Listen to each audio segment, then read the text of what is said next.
Good morning and welcome to the Unitarian Universalist Society of Schenectady. I'm the Reverend Lynn Gardner. I serve alongside Reverend Wendy Bartel as your co-ministers. And if you are new here on this MLK weekend, it might be helpful for you to know that she, her, or they, them pronouns fit for me. And if you are referring to Reverend Wendy in the third person, it is better to use Wendy's name because Wendy's gender does not fit into a particular box. Also, I learned this week, this is note to self that I'm sharing with you. It is not a good idea to move the lovely carving of a chalice that was a gift from our partner congregation, holding it in one hand. The carving tipped off the stand and bonked me in the forehead, and it has turned into a rather dramatic black eye. I am okay, just more colorful than usual. In addition to worshiping together, this congregation offers lifespan religious education with programs for children up through high school on Sundays. Today, there will be a Faithful Fun Day in the K2 classroom for those 5 and up after our Story for All Ages. The nursery is open for kids 5 and under. Children and youth are always welcome to stay in worship if that is a better fit for your family. Though we may talk about some hard things today, just to know. And now let us more fully settle into our seats. If vision is available to you, perhaps gander out the back window and just notice how beautiful the snow and the trees are. And perhaps look around this room and notice how beautiful these beloveds who have gathered are. And if you were to be holding a mirror, to notice how beautiful you yourself are gathered in this place, in Zoom and here. Come, let us worship together. This morning, Bree Perry will kindle our chalice with these words by Pat Urbe Lichty. The chalice is a symbol of our faith. Like our faith, it is not magic, nor is it mysterious. We light it as a reminder of what we share as a community and of who each of us is called to be. When we feel lost in a chaotic world, may the light of our chalice show us our path. When we are afraid of the times we live in, may the light of our chalice give us courage. When we despair at the injustice and cruelty around us, may the light of our chalice recall us to a faithful hope. Our chalice is a symbol of our commitment to each other and to ourselves. We light it today as a gathered community that we may understand more completely and act more boldly and hope more fiercely. Reverend Dr. Martin Luther King Jr. is known for many things. He was a Baptist minister, a husband, a father, a leader in the movement for civil rights, a skilled organizer, a proponent for nonviolent action, and a powerful and prophetic speaker. He is also remembered for his deep faith and his seemingly abundant courage. As we've been exploring this month's theme of finding courage, we have been looking towards some of the sources of courage. In that search, we were reminded that courage is not the absence of fear, but acting even though one is afraid. Throughout his life, Dr. King found the courage to speak out, to show up, to organize strategically to meet the moment he was in and the country was in at that time, and to help bend the moral arc of the universe towards justice. His life offers us examples of finding courage in a variety of ways.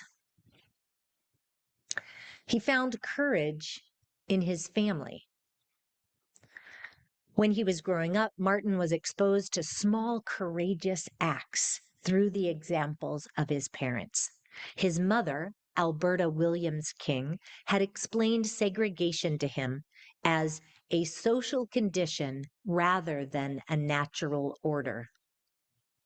She impressed upon him to never allow this unjust system to make him feel inferior.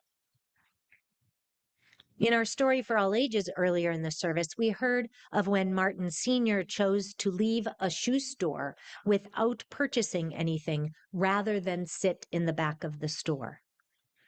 Another time, after having been called boy by a white police officer, he responded, "Let me make it clear to you that I am not a boy.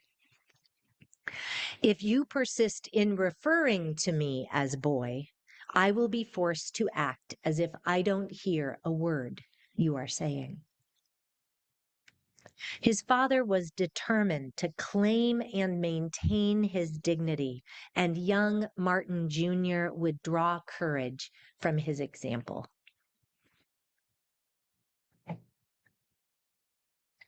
And from his family's influence, he also found courage by watching, listening, and studying others who were trying to make things better. When he was 19, he followed his father, grandfather, and uncle into ministry and was ordained and appointed pastor of Ebenezer Baptist Church in Atlanta. After finishing a bachelor's degree in sociology at Morehouse College, that same year he entered Crozer Theological Seminary in Chester, Pennsylvania. It was here that he studied social philosophers and, in his words, began a, quote, serious intellectual quest for a method to eliminate social evil, unquote. One Sunday afternoon, he traveled to Philadelphia to hear a sermon by Dr. Mordecai Johnson, president of Howard University. Dr. Johnson had recently returned from a trip to India and spoke about the life and teachings of Mahatma Gandhi. King found his message so profound that he went and bought a half-dozen books on Gandhi's life and works. Gandhi's commitment to nonviolence and what was achieved through the Salt March to the Sea and his numerous fasts shaped King's understanding of the power of collective action to impact social change. He read Gandhi's teaching of satyagraha, satya meaning truth, which equals love, and agraha, which is force.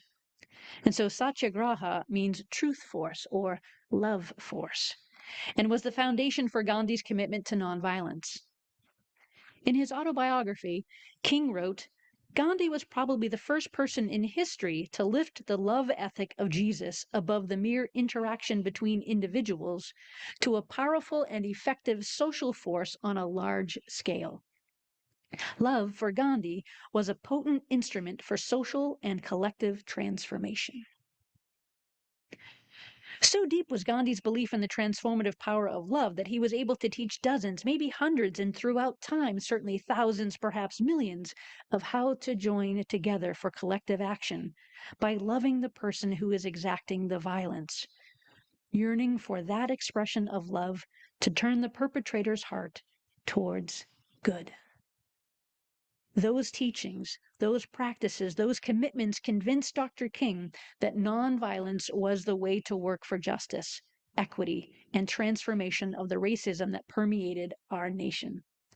Satyagraha, or love force, inspired plans for collective action and helped sustain his courage through horrifically difficult situations.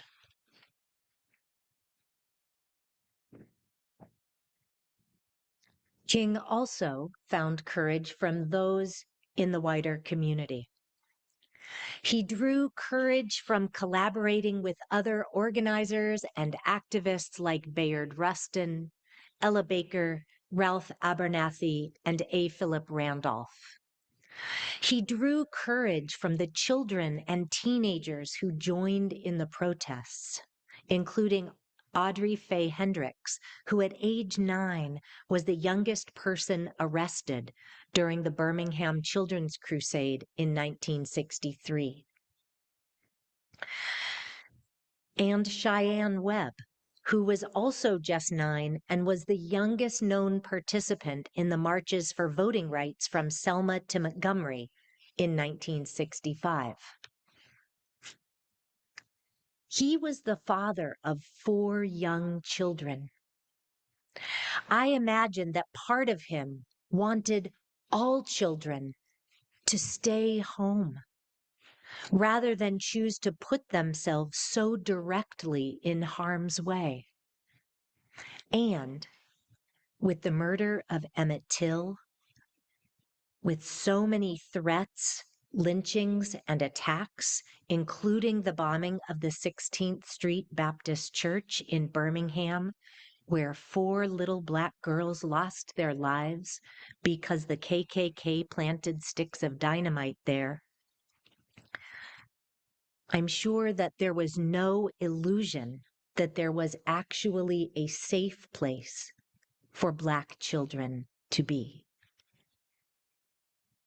Dr. King witnessed the bravery of children who he had known since they were born, joining their parents and other adults at protests and marches, sometimes being met with fire hoses, billy clubs, and dogs, being sent to juvenile hall for up to a week.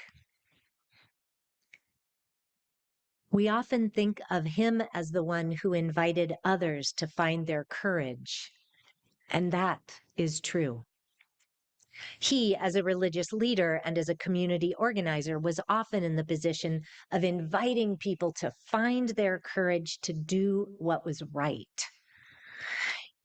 And he also found courage from the thousands of people who showed up, who attended trainings and meetings, who shared food, who opened their homes so that protesters would have a place to stay, who helped hold a vision, a dream of a just and equitable society. Reverend Dr. Martin Luther King Jr. found courage from his faith. As a Christian, and particularly a Baptist, he believed in a loving God and in following the teachings of Jesus. He relied on scripture and prayer when folks gathered to take collective action. He taught that one can act faithfully, to do all one can to learn, to prepare, to act, and that faith is not an excuse to be reckless or to avoid hard work.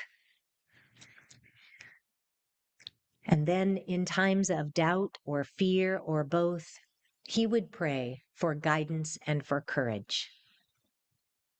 King was a practicing Christian, trying to put his faith into action.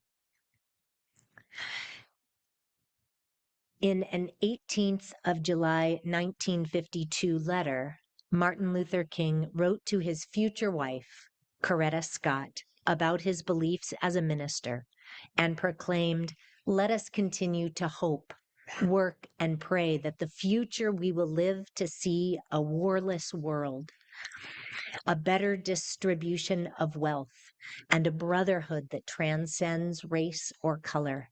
This is the gospel that I will preach to the world." King took to task those churches that separated the secular realities of daily life from spiritual needs. His vision of the church's role in social concerns was based on the early Christian church's identity, in his mind, as an institution that shaped social mores and conditions. King believed that God would harshly judge the church's apathy on these matters, and conversely, praise those clergy who would take public stands on issues confronting their parishioners' everyday lives. He remained a proponent of the social gospel despite the many setbacks of the civil rights movement suffered in the later 1960s. In a speech delivered the day before his death, King asserted that, quote, "Somehow the preacher must have a kind of fire shut up in his bones, and whenever injustice is around, he must tell it," end quote.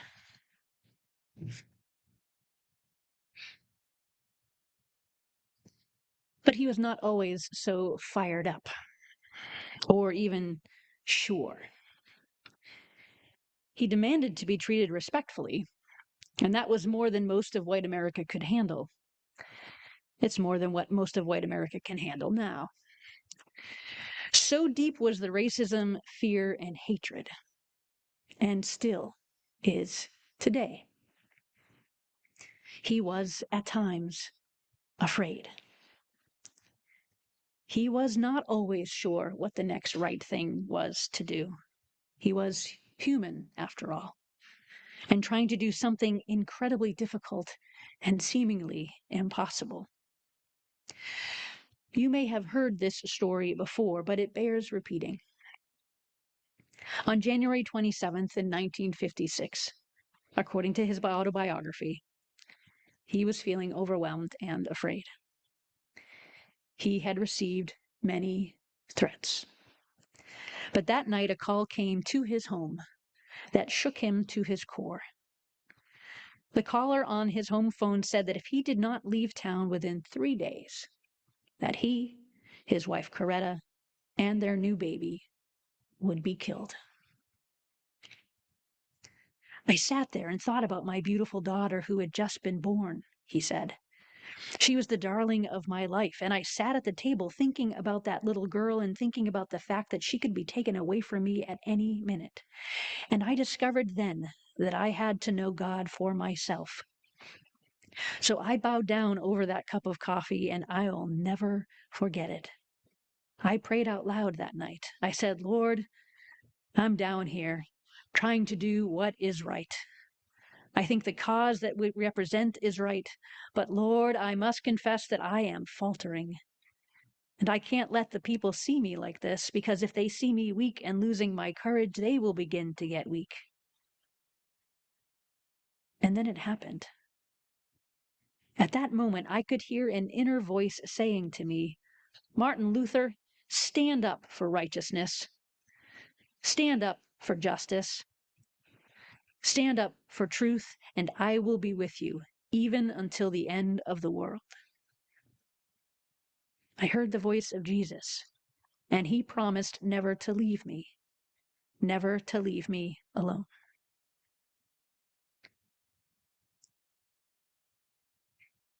This sense of being accompanied by the holy helped him find courage during the bus boycotts, in the Birmingham jail, on the Edmund Pettus Bridge, partnering with sanitation workers, speaking out against the Vietnam War, on days when discouragement was high and when there were heartbreaking losses. Dr. King and those he collaborated with found courage in so many places and faces together. We too must find our courage wherever we can. Perhaps in the activism of brave souls in the Minnesota cold, or in the arms of lovers, or in the poets and artists, or in the letter writing campaigns and the text banking and the phone calling of elected officials, in the making of puppets, in the protecting of neighbors, in the buying of groceries for neighbors and friends, or in the witness of monks walking peacefully. Perhaps in the sharing of a song, or in raising our voices in chants of protection, in being willing to be vulnerable, to admit our fear, our shame, and to face them, to grapple with uncertainty, or reading the words of King or Gandhi or Oliver or Hafez, or cheering on Rumi and Mira and Zoe and the K-pop Demon Hunters, or dancing whether anyone is watching or not, or so many more incredibly powerful and beautiful things that each of us can do. Our UU values call us to keep love at the center. And as we heard from the Reverend Ashley Horan earlier, we know our values are an antidote to fascism, to extractive capitalism, to xenophobia and anti-trans violence and climate devastation.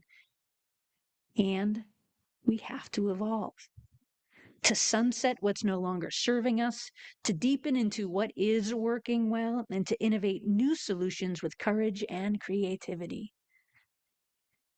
Meet the Moment is a framework for us UUs to do together, to bring the right people, which is everyone, into the right conversations, which are many, but today this one, and at the right time, today.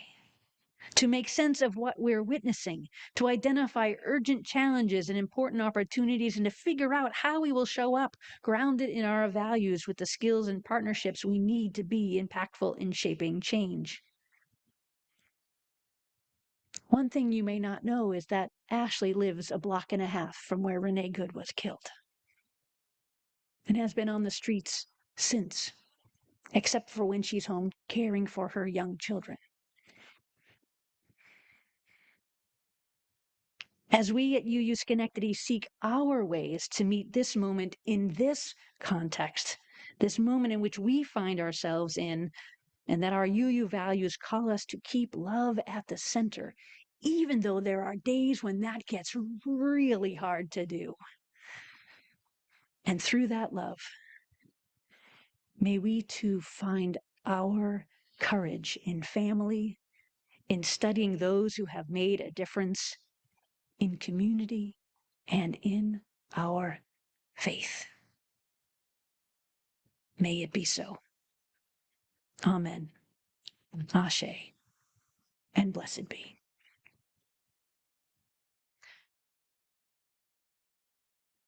In his letter from Birmingham jail, King wrote to the white male moderates who were criticizing him as an outside agitator and the work as unwise and untimely. He wrote, I am cognizant of the interrelatedness of all communities and states. I cannot sit idly by in Atlanta and not be concerned about what happens in Birmingham. Injustice anywhere is a threat to justice everywhere. We are caught in an inescapable network of mutuality tied in a single garment of destiny. Whatever affects one directly affects all indirectly. Never again can we afford to live with the narrow, provincial, outside agitator idea. Anyone who lives inside the United States can never be considered an outsider anywhere within its bounds. You can be an outcast or be the backlash of somebody's lack of love, or you can start speaking up. Courage, my friends, you do not go alone. We can help one another be brave, to show how big our brave is, because we ain't gonna let nobody turn us around from centering on love, justice, equity, and the call to protect the inescapable interdependent web, this network of mutuality. Let this single garment of destiny be a quilt of comfort, of care, of warmth, a shield and a sign. Love will win.